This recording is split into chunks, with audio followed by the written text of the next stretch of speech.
பிரம்மன் படைத்தான் உனையே வண்ணமயில் போல வந்த பாவையே என்னை இனிக்கும் நிலையே இன்பம் கொடுக்கும் கலையே உன்னை எண்ணி வாழும் எந்தன் நாவியே கண்ணிமயில் தூண்டிலிட்டு காதல் தனை தூண்டிவிட்டு எண்ணி எண்ணி ஏங்க வைக்கும்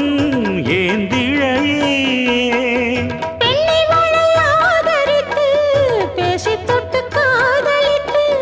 இன்பம் கண்ட காரணத்தால் தூங்கலே சொல்லி சொல்லி ஆசை வைத்தேன் துடியிடையில் பாசம் வைத்தேன் பூமர பாவை நீயடி இங்கு நான் பாடும் பாமர பாடல் கேளடி ஓ